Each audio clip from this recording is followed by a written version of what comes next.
दोस्तों नमस्कार। मैं देशराज योगी। आज कुछ हमने बच्चों के हित में, इस जनता के हित में, इस बच्चों के हित में कुछ निर्णय लिया है। यह निर्णय ये लिया है कि दोस्तों आज जो चल रहा है ये लॉकडाउन की स्थिति है। पूरे स्टेट में लॉकडाउन चल रहा है और लॉकडाउन चलते हुए लोगों की जो स्टडी है, जो पढ़ाई है, वो बहुत ही बाधित हो रही है। ठीक दोस्तों, बहुत ही बाधित हो रही है, पढ़ाई भी हो रही है। तो दोस्तों हम आज उनकी बात करते हैं। तो हम आपके हित में एक अच्छा सोच कर लाए हैं दोस्तों। हम देखते हैं ये जो मिशन सक्सेस होता है या नहीं होता है। आपके ऊपर बनाएंगे, आपके लिए बनाएंगे, सब कुछ हम आपके लिए करेंगे। हम आज साइंस के बारे में कुछ डिस्कशन, साइंस पढ़ाएंगे। जो भी आज हम साइंस पढ़ाएंगे, जो भी 10th क्लास के बच्चों को साइंस यानी विज्ञान 10th क्लास के बच्चों को। आजकल बच्चों की पढ़ाई भी बाधित हो रही है, सब कुछ बाधित, तो बच्चे पढ़ नहीं पा रहे और 10th क्लास की साइंस लोगों को बहुत हार्ड लगती है। तो हम उन बच्चों के हितों में आज हम उन बच्चों को, आप सब लोग घर होंगे, मैं आप समझता हूँ कि आप सब लोग घर में होंगे और सुरक्षित होंगे। आप सभी घर वालों के साथ रहकर सुरक्षित रहें। और आपकी जब पढ़ाई बाधित हो रही है, आप स्कूल नहीं जा पा रहे हैं, आप कहीं नहीं जा पा रहे, घर में ही रहें, तो दोस्तों मैं आज आपके लिए ये वीडियो बना रहा हूँ 10th क्लास के लिए। और मैं ये मानता हूँ कि जहाँ तक मैं डेली ही आपके लिए ऑनलाइन या फिर ऑफलाइन वीडियो अपलोड करके आपको फिर यूट्यूब चैनल, फेसबुक चैनल, मैं आपको मेरा यूट्यूब चैनल की जो जानकारी है मैं आपको डिस्क्रिप्शन में दे दूँगा, या फिर मैं आपको फिर रिटर्न में आपको मेरी यूट्यूब चैनल बता दूँगा दोस्तों। और मैं मेरी फेसबुक चैनल भी आपको बता दूँगा, फेसबुक आईडी भी बता दूँगा, उस पर आप जाकर आप ये वीडियो देख सकते हैं। आज हम बात करेंगे विज्ञान। दोस्तों 10th क्लास के स्टैंडर्ड की बात करेंगे। हम पढ़ा तो आपको हाई लेवल के सकते हैं, आपको कंपटीशन की पढ़ा सकते हैं। हम कंपटीशन नहीं पढ़ाएंगे। क्यों नहीं पढ़ाएंगे कि 10th क्लास के स्टैंडर्ड की बात करते हैं कि उनका जो माइंड कितना विकसित है, उसके हिसाब से हम आपको विज्ञान पढ़ाएंगे। हम बस 10th क्लास के स्टूडेंट को हित में लेते हुए यही वीडियो बना रहा हूँ। आपको अच्छी लगे तो दोस्तों आगे लाइक और शेयर करना, अन्यथा आपके लिए ये तो वेस्ट होगी। ठीक है दोस्तों, धन्यवाद। मैं आपको एक छोटी सी ये चालू करता हूँ विज्ञान की परिभाषा। विज्ञान होता क्या दोस्तों, आप सब जानते होंगे। विज्ञान 6th क्लास से आज तक आप पढ़ते आ रहे हैं विज्ञान क्या होता है। दोस्तों मैं विज्ञान आपको घर से ही पढ़ा रहा हूँ। मेरे पास ना तो कोई बोर्ड है, ना कोई मार्कर है, ना कोई अभी कोई व्यवस्था नहीं है। लॉकडाउन में कुछ बाहर भी नहीं जा सकता, तो मैं ला के आपको किसी बोर्ड पर पढ़ा सकता हूँ। मैं आपको एक कॉपी में ही आपको समझा रहा हूँ, प्रत्येक चैप्टर इस तरफ समझाऊँगा। मैं आपको बस वही चीज़ समझाऊँगा। ये पूरी जो डेफिनेशन है, आप तो 10th की क्लास की बुक होगी, इसमें से आप पढ़ लीजिए। और जो हम पढ़ाएंगे उसको आप बस ये जो उस चैप्टर में ये चीज़ निकाली हुई है, बहुत ही इम्पोर्टेंट। विज्ञान, विज्ञान की जो परिभाषा क्या होती है दोस्तों, ये देखना आपको। विज्ञान की परिभाषा होती क्या है कि विज्ञान वो होता है, आप जहाँ पर भी रहते हो, आपके जो आसपास के क्षेत्र के, आपके छोटे से माइंड के लिए बता रहा हूँ, आपके आसपास के क्षेत्र के जो एक सिस्टमेटिक तरीके से, क्रमबद्ध तरीके से जो हम उसकी जानकारी लेते हैं, हम उसके बारे में जानते हैं, उसको हम विज्ञान बोलते हैं। यानी अब मैं कहूँ दूसरे तरीके से कि विशिष्ट यानी स्पेसिफिक, विशिष्ट यानी स्पेसिफिक, विशिष्ट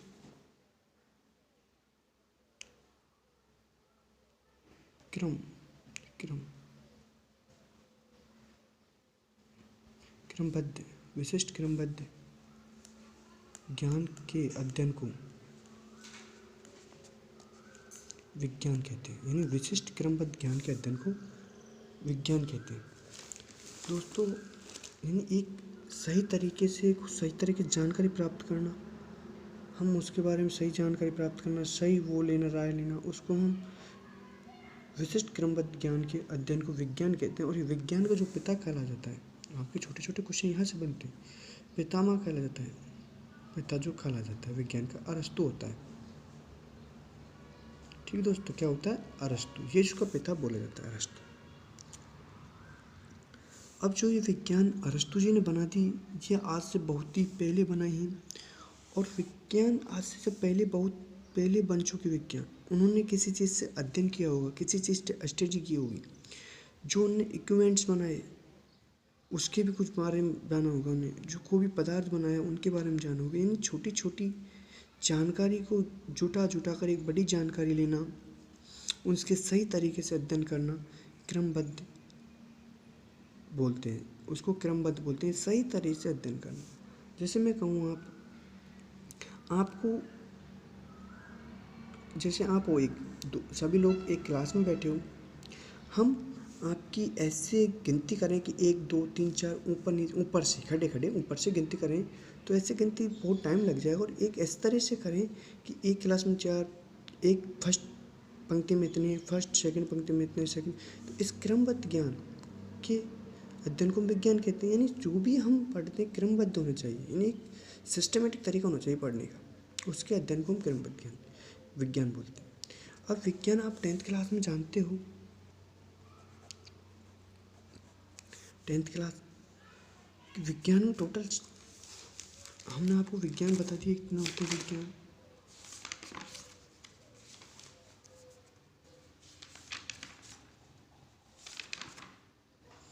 हम आपको अब आपके 10th क्लास में आपको पता होगा कितने चैप्टर हैं, कितने चैप्टर? 20 चैप्टर हैं। अब हम आपके 10th क्लास पर आते हैं, हम उसके बारे में आपको जानना है। वहाँ से क्वेश्चन नहीं उठेंगे तो आप जानकर जाने लेके क्या करोगे बताओ भाई? आपको तो इतनी सफिशिएंट मात्रा में जानकारी होनी चाहिए जो आप वहाँ से क्वेश्चन उठ सके और आप उसको बस सही करके पास कर सकते हैं, पास हो सकते हो और एक अच्छी परसेंटेज से पास हो सकते हैं आप। उसके अध्ययन को हम आज बोलते हैं उस इतना ही पढ़ाएंगे, आप ज़्यादा नहीं पढ़ाएंगे। आज हम पढ़ा रहे हैं आपको कितने चैप्टर हैं, क्या उनका चैप्टर का नाम है और कितना ज़्यादा क्वेश्चन किससे बनते हैं, हम उनके बारे में बताते हैं। आपके 20 चैप्टर हैं टोटल। जो फर्स्ट चैप्टर का नाम है तुम्हारा, वो है फूड एंड ह्यूमन हेल्थ, यानी फूड एंड HU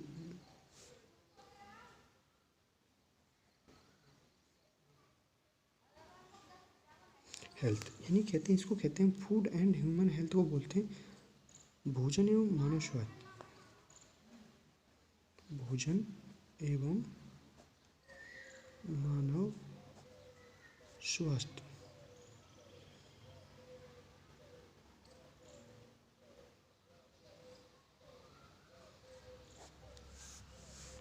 फूड मानव स्वास्थ्य यानी food and health, food and human health. दूसरा जो चैप्टर बनता है आपका, बनता है ह्यूमन सिस्टम,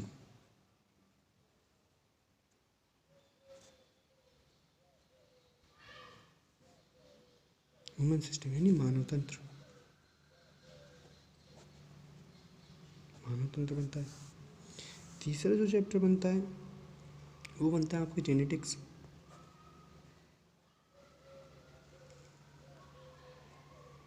जेनेटिक्स यानी आनुवंशिकी,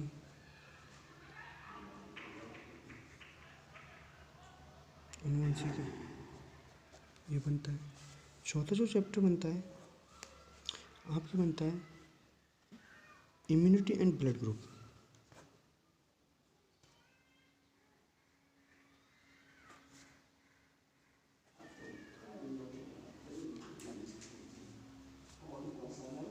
ग्रुप हम खेलते हैं, इसको क्या बोलते हैं? इम्यूनिटी ब्लड ग्रुप, प्रतिरक्षम रक्षम, प्रतिरक्षा एवं रक्षम। आपको ये 4 चैप्टर बताएं दोस्तों। इसके आगे हम आपको नेक्स्ट वीडियो में बताएंगे कितने चैप्टर। आप इतना ही पढ़ाएंगे जितना आप, इसको मैं लिखा दूँ कंप्लीट, उसमें आज ही वीडियो समाप्त कर दूँ, आपको ये पार्ट पढ़ा दूँ भाई, 20 पार्ट, 20 चैप्टर, इनके 20 के नाम लिखा दूँ और एक वीडियो 15-20 मिनट की उसमें समाप्त कर दूँ, उससे कोई मतलब वाली बात नहीं। आज हम पढ़ते हैं, आपको पढ़ाएंगे भोजन एवं मानव स्वास्थ्य, फर्स्ट चैप्टर पढ़ाएंगे, स्टार्ट करेंगे। भोजन एवं मानव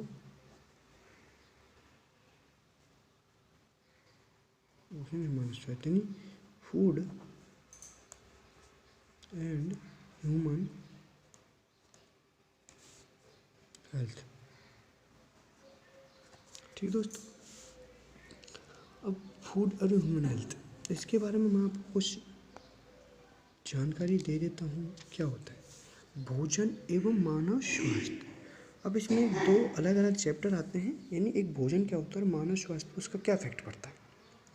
भोजन और ये मानव स्वास्थ्य। भोजन प्रत्येक जीव जंतु प्रत्येक जो लिविंग है, प्रत्येक जो एनिमल है, प्रत्येक जो जानवर है, सब भोजन करते हैं। अब दोस्तों, कि आप भोजन करते हो तो भोजन में प्रत्येक चीज़ में कुछ न कुछ पदार्थ होता है जो हमारी बॉडी में जाकर उनका प्रभाव होता है। कुछ उनमें पदार्थों में कार्बोहाइड्रेट, विटामिन,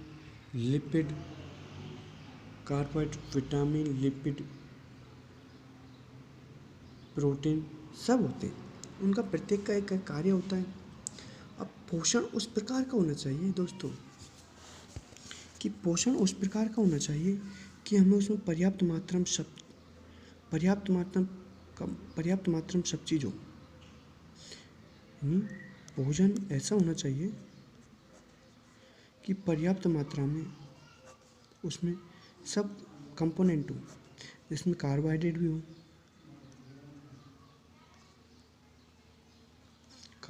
हो, वसा भी हो, प्रोटीन भी हो, विटामिन भी हो, आदि शब्द हो, आदि जो उपस्थित हो, वो उसको हम पोषण यानी संतुलित आहार एक बोलते हैं।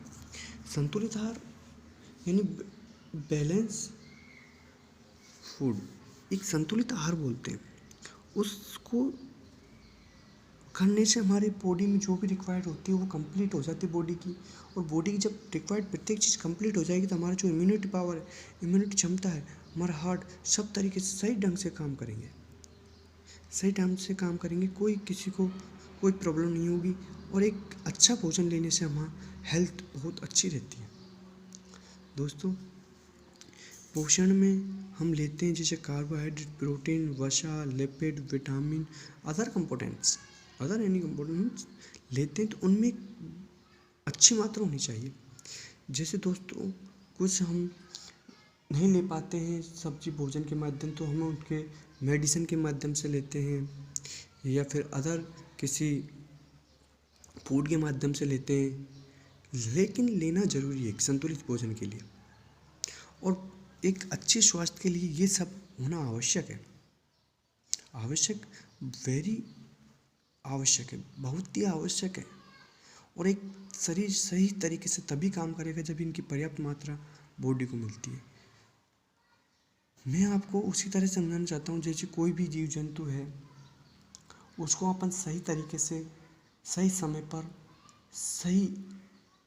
जैसे मैंने किसी का आदमी का उदाहरण लेता हूँ, उस आदमी को सही समय पर सही डायरेक्शन मिल जाए, सही दिशा निर्देश मिल जाए, तो एक अच्छा आदमी बन सकता है। सही समय पर सही डायरेक्शन, सही दिशा मिल जाए तो एक अच्छा आदमी बन सकता है। जैसे कोई दोस्त उसके खराब में, उन दोस्तों के साथ वो खेल रहा है, कूद रहा है, कहीं बाहर जा रहा है, तो वो उसकी जो डायरेक्शन है वो गलत है, यानी पढ़ाई में उनका मन नहीं लग रहा है, और उसको एक सही डायरेक्शन मिल जाए तो एक पढ़ाई करके और एक अच्छा इंसान बन सकता है। यानी प्रत्येक चीज़ उसकी पूरी हो सकती है अच्छा इंसान बनने पर। ठीक दोस्तों, एक बॉडी के लिए अच्छी तरीके से भोजन मिल जाए तो बॉडी की सब हेल्थ एकदम अच्छी रहेगी। और ये उसको भोजन के हम बारे में कार्बोहाइड्रेट, वसा, प्रोटीन, विटामिन आदि ऐसे कंपोनेंट जो हमारी बॉडी में होते हैं, कुछ को हम फूड से लेते हैं, वेजिटेबल से लेते हैं, एंड अदर कंपोनेंट से भी हम उसको लेते हैं। कुछ भी उसे नहीं मिल पा रहा है फूड से, जैसे फूड से नहीं मिल पा रहा है, फ्रूट से नहीं मिल पा रहा है, या फिर वेजिटेबल सब्जियों से नहीं मिल पा रहा है, या फिर किसी और से नहीं मिल पा रहा है, तो हम मेडिसिन उनकी भी हैं आजकल, तो उनको मेडिसिन खा के भी हम उसकी आपूर्ति हमारे शरीर में कंप्लीट कर सकते हैं और एक अच्छा कार्य करने लग जाता है। ये जो फर्स्ट पार्ट में ये दिया हुआ है कि तुम्हें भोजन में क्या करना चाहिए, कैसे लेना चाहिए, कैसा मतलब बैलेंस होना चाहिए शरीर का, कौन कौन से विटामिन किस में पाए जाते हैं, वसा क्या होते हैं, कार्बोहाइड्रेट क्या होते हैं, इनके बारे में विटामिन से मतलब एक, और इनमें जिसकी भी मान लो एक लंबे समय से कोई भी कार्बोहाइड्रेट कम चल रहा है, वसा कम चल रहा है, प्रोटीन कम चल रहा है, कोई लंबे समय से, तो हमारे शरीर में बीमारी हो सकती है, बीमारी तक हो सकती है। इसमें मान लो ये कार्बोहाइड्रेट कम चल रहा है, विटामिन कम चल रहा है, प्रोटीन कम चल रहा है, तो हमारी एक लंबे समय से बीमारी हो सकती है। और वो बीमारी के बारे में जैसे कोई हमें विटामिन दिए हुए हैं, कई सारे विटामिन होते हैं, A B C D E, ऐसे विटामिन होते हैं, K B12, फिर इसमें बी में भी होते हैं B1 B2 B3, इनकी सबकी अलग अलग रिक्वायर्ड होती है, अलग अलग काम करते हैं, अलग अलग की पूर्ति करते हैं हमारी बॉडी में, तो सबकी आवश्यकता, और यदि ये नहीं हो तो हम बीमार हो सकते हैं, बीमार हो सकते हैं, हमारा स्वास्थ्य खराब हो सकता है। तो यही जो दिया है, यही भोजन के बारे में, मानव स्वास्थ्य के बारे में फर्स्ट चैप्टर दिया है, यानी फूड एंड ह्यूमन हेल्थ। इसके बारे में हम आपको अब balance food and unbalance food, यानी संतुलित भोजन असंतुलित भोजन क्या होता है उसके बारे में पढ़ाएंगे। उसके आगे हम पढ़ाएंगे आपको विटामिन क्या होते हैं, किस किस में कौन सा विटामिन पाया जाता है, विटामिन का नाम क्या है। अभी आपने जो 10th क्लास का पेपर पिछली अभी जो लगा है 2020 वाला, उसमें देखा होगा कि आपसे विटामिन के नाम भी पूछ लिए जाते हैं, उन विटामिन से कौन सा रोग होता है, वो विटामिन हमारी बॉडी में नहीं हो तो क्या क्या होता है। दोस्तों बहुत सारे क्वेश्चन विटामिन से बन सकते हैं, नॉर्मल सी बात है, एक क्वेश्चन आपको हर बार विटामिन से बनता है, उनका नाम पूछ लिया, उनसे रोग होने वाले रोगी, हाँ यहाँ तक कि भी कंपटीशन में भी इनका क्वेश्चन बन जाता है विटामिनों का। दोस्तों हम आपको बैलेंस फूड अनबैलेंस फूड के बारे में बता रहेंगे, क्या बैलेंस फूड होता है, क्या अनबैलेंस फूड होता है। तो यह जो अगली वीडियो हम बनाएंगे, बस हम आपको 15 16 या 20 मिनट की वीडियो देंगे। दोस्तों आप बोर नहीं हो सकते, बस मैं आपसे यह चाहता हूँ कि आप पढ़ने में आपको इंटरेस्ट बढ़े, और पढ़ने में इंटरेस्ट तब बढ़ेगा जब मैं आपको पढ़ा रहा हूँ वैसे ही आप पढ़ते जाएं। मैंने आपको ये पढ़ाएं जैसे भोजन एवं मानव स्वास्थ्य, इसके बाद भोजन एवं मानव स्वास्थ्य, जिसमें मैंने पर्याप्त मात्रा में कार्बोहाइड्रेट, वसा, प्रोटीन, कितने प्रकार विटामिन के बारे में आगे पढ़ाऊँगा। लेकिन आप अपनी एक 10th की क्लास साथ में रखें, और जो मैंने पढ़ा है क्या भोजन होता है, क्या उसके स्वास्थ्य, इसके बारे में कौन कौन चैप्टर हैं, क्या क्या चीज़, ये मैं पढ़ाने के बाद आप उस चैप्टर को पढ़ना, जो मैंने पहला चैप्टर पढ़ा दिया उसके बाद में आप उस चैप्टर को पढ़ना, देखना कि एक तो मैं पढ़ा रहा हूँ, एक आप पढ़ रहे हैं, तो आपके पूरा क्लियर हो जाएगा एक एक लाइन। मैंने वहाँ से वही पॉइंट, मोस्ट इंपॉर्टेंट पॉइंट उठाया, अपन थ्योरी से मतलब क्या निकल रहा भाई। आप थ्योरी को मैं एक एक लाइन को पढ़ा दूँ 6th या 7th क्लास की तरह, कि भोजन में एक पर्याप्त मात्रा में लेना चाहिए, भोजन कार्बोहाइड्रेट सब मात्रा में अच्छी मात्रा में होनी चाहिए, तब ये जो इनमें से एक की भी कमी हो जाता है हमारे शरीर में कोई भी रोग उत्पन्न हो सकता है, कुपोषण हो सकता है। इससे पढ़ाने से मतलब क्या निकला, मैंने आपको बता दिया कि कार्बोहाइड्रेट, वसा, प्रोटीन, विटामिन आदि ऐसे कुछ हैं, इनकी हमारे लंबे समय या लॉन्ग टाइम से कम मात्रा में मिल रहे नहीं है बॉडी में, तो कुछ रोग हो सकते हैं भाई। यही तो बात उसमें लिख रहे है, वही बात मैंने बोल दी, आई बात समझ। दोस्तों मैं घर पर ही हूँ, घर परिवार भी है यार, तो यहाँ थोड़ी घनी डिस्टर्बेंस भी रहती है, लेकिन मैं आपको यहाँ से वीडियो बना दूँगा। आप कुछ यहाँ की घर की भी प्रॉब्लम होती है तो कभी किधर जाऊँगा, आप कुछ की आवाज़ भी आ जाती है बीच बीच में, दोस्तों बुरा मत मानना।